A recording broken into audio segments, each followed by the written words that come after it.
তিন জায়গায় প্রয়োজনে মিথ্যা বলা যায়।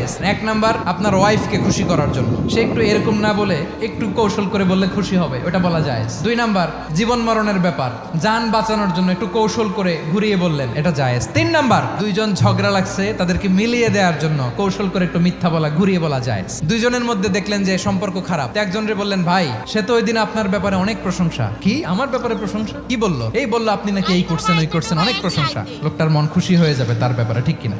আবার তার সাথে যার ঝগড়া, ওরে যে বলুন, ভাই ওই দিন তো সে আপনার অনেক অ্যাপ্রিসিয়েশন করলো, অনেক, সে তো অবাক, কি রে বলে কি? এই যে দুইজনের ব্যাপারে দুইজনের একটু ভালো ভালো কথা বলে দিচ্ছেন, একদিন দেখবেন রাস্তা দিয়ে হাঁটার সময় একে অপরকে সালাম দিয়ে ফেলছে, সালাম দিয়ে বুকে জড়ায় ধরছে, আছে না নাই?